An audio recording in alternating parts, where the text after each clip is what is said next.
All right, so we've talked about Skeleton Crew, and you guys know, I mean, if you listen to the segment and for the previous segment, I loved the first couple episodes of Skeleton Crew.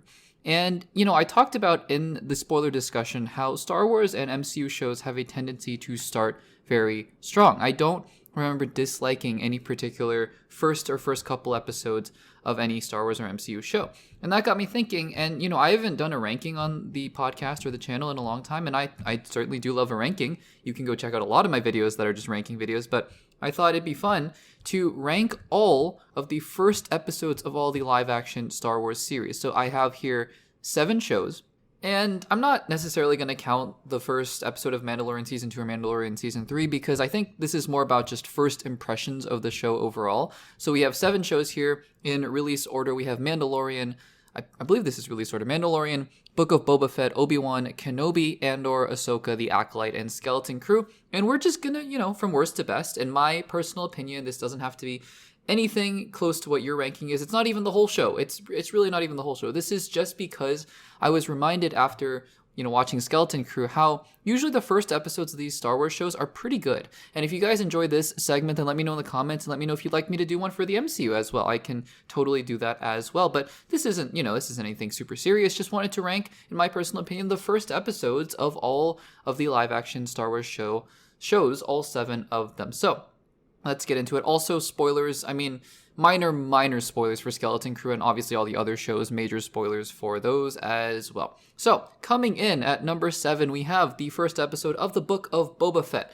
And again, like I said, most of these shows, I don't dislike any of them in terms of their first episodes because, I think that, to be fair, compared to the last episode where you have the whole expectation of the show riding on it, the first episode, the expectations are relatively light. Now, certainly you can have a bad first episode, and then, that kind of derails the whole show, but it's much easier to make a good first impression, at least in terms of these TV shows, I think, because there's just a longer leash. You're willing to be like, okay, maybe not my favorite thing, but let's see where it goes. And I think that was the mentality coming into Book of Boba Fett. Also, if you guys don't remember, because now, in hindsight, the Book of Boba Fett is looked on as so strange. I did a couple videos on a couple podcasts about what was the Book of Boba Fett. I mean, with 2 Mandalorian episodes in there, it was so strange. It was so weird. And then the Book of Boba Fett stuff was just him in a bacta tank, daydreaming just dreaming about Tusken Raiders. And I don't even know. It was such a strange show. But, in hindsight, I think we all look back on it unfavorably. I think, though, we forget how much hype went into this show because it was coming off of such goodwill. It was coming off of, I believe, the 2nd season of Mandalorian, which, it came out, the post-credit scene for the Book of Boba Fett announcing it came at the very end of that Luke Skywalker episode, which is incredible. So, people were really excited. Also, I maintain still, I think it was episode 6 of the Mandalorian season 2. That is one of the greatest episodes of Mandalorian I've seen, the Boba Fett one.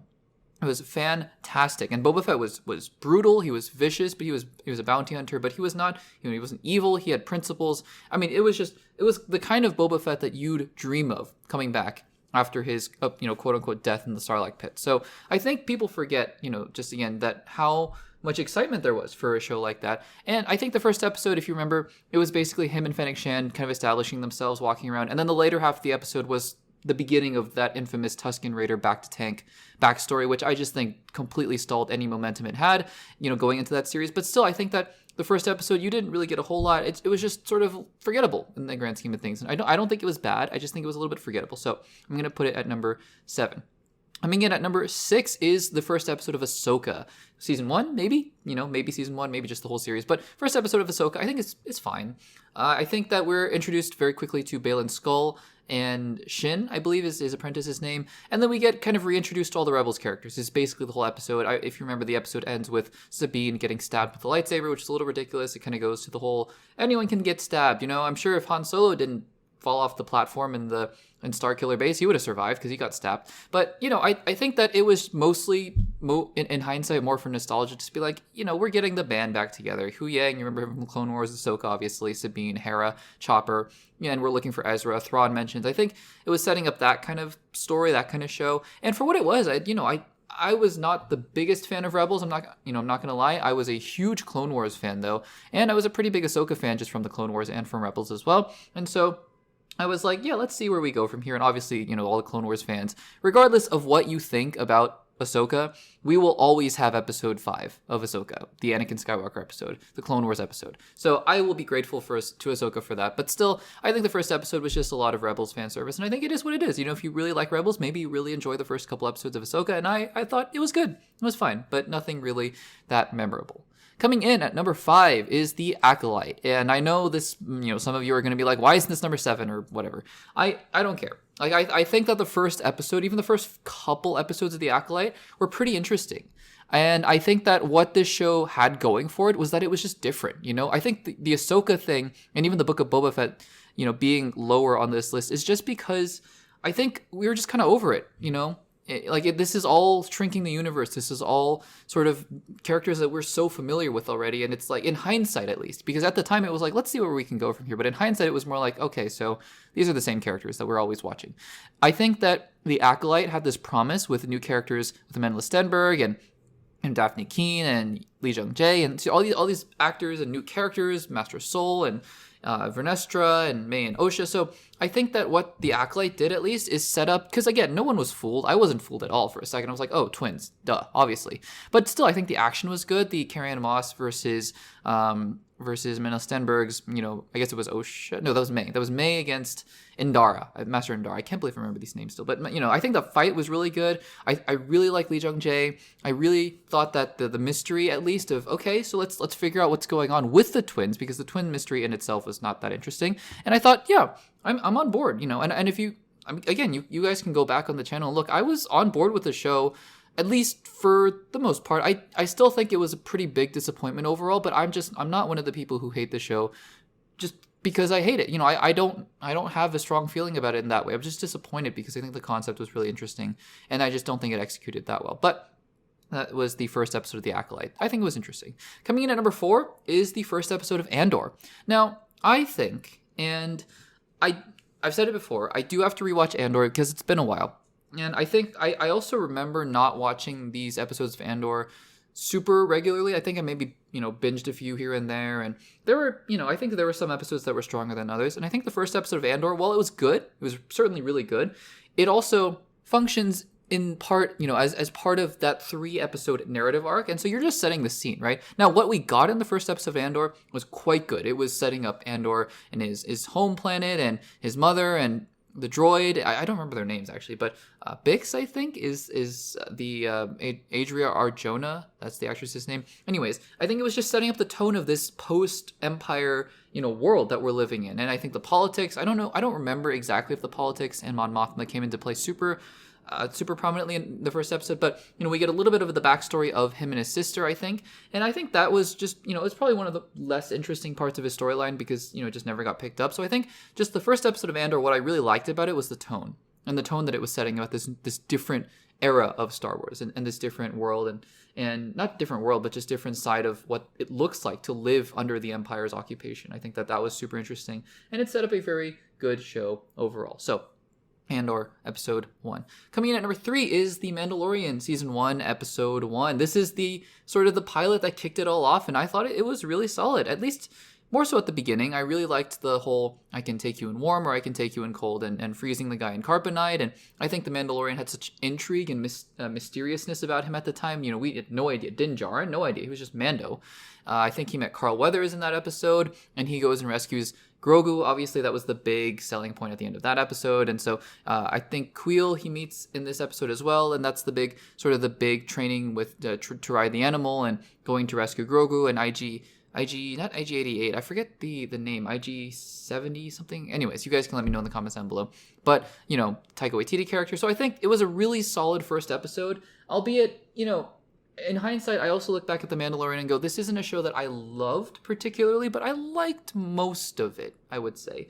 I kind of diminished as the seasons went on, but it's a show that I enjoyed, is what I will say. And so I think the first episode kicked it off in a pretty good way. And it set up, obviously, a lot of Baby Yoda merchandise as well. Coming in at number 2 is Obi-Wan Kenobi. Say what you will about this series, and again, if you hate the first episode, that's fine. If you hate the last episode, that's fine. I'm just here to tell you my opinion, and I think the first episode of Obi-Wan Kenobi is awesome. I think that the promise of the first couple episodes of Obi-Wan Kenobi, and I am including young Leia in this as well. I think that young Leia could have been executed very well, and I think that the actress they picked I think was great. She was awesome. And I think that there are ways to kind of manipulate around the storyline where you don't have to entirely rewrite it or anything like that, that make, this a really compelling story between Obi-Wan and young Leia, also being tangentially about, young Luke, that you can kind of have it all fit together with also Darth Vader, obviously, as well. And I don't think Darth Vader was really in this episode, but, I don't think that's what made it really good. I just think that it was setting up the show that we had all thought we were going to get, of this Obi-Wan Kenobi who is devastated by the loss of his Padawan, and of the loss of, the Republic and Jedi and everyone. And he's kind of called back begrudgingly by who else? The sister of the boy that he is sworn to protect, the Skywalkers, right? I think that is super compelling, honestly. And so, Ewan McGregor is great as always, and I just think that it was a really promising premiere that, didn't really go anywhere after that. But again, I still think the first episode of Obi-Wan Kenobi was really strong. And coming in at number 1, and, the reason I did this in the first place is Skeleton Crew, because I cannot remember, and I know recency bias, maybe if the show just tanks from here, and I'll look back on the first episode and be like, that was terrible. I doubt it, though, because, recency bias, of course, aside, I just don't remember the last time a first episode of TV that was related to Star Wars and Marvel captivated me like that. I think the last time was really WandaVision. And I'm just so amazed at how much I fell in love with these characters, with the kids, with the world. It's hard to explain. It's hard to explain the kind of attachment that I got to this show. And I'll compare it, oddly enough, to, or maybe even contrast it to another show that I watched recently, obviously, which is The Penguin. The Penguin, I kept saying, is a brilliant show, but it's not a show that I personally am getting attached to in the same way that my top 3 shows, I'm in those shows. I'm attached to these characters, the world. I love the characters. Friends is my favorite show, not because it's the best written political intrigue, spy thriller or whatever, because it's a comfort show, because it makes me feel good and it makes me feel happy, and just the joy that emanates from these first 2 episodes, but particularly this first episode, I was just so happy about that. And so Skeleton Crew, we'll see. We'll see how it changes from here. I might bite my I might take back my words in a couple months, but I still think that this is easily the best episode, the first episode of Star Wars television that we've gotten thus far. And I mean live action Star Wars television. But guys, let me know what your ranking would be of the first episodes of these Star Wars shows. It might be hard. I had to go online and just, look up some summaries and refresh my memory on what happened in some of these episodes. But still, I still maintain that all these episodes, I didn't dislike any of them. I think that they all started out at a place where you could have easily gone up to be very good shows, all of them. And it's a bummer that most of them didn't, because I think it's just kind of a testament to how starting strong doesn't always mean you're gonna run the whole race really well. So we'll see where Skeleton Crew goes from here, but I am very encouraged by it as well. So guys, let me know in the comments what your ranking would be, and I'd love to hear them and have a discussion about them in the comments.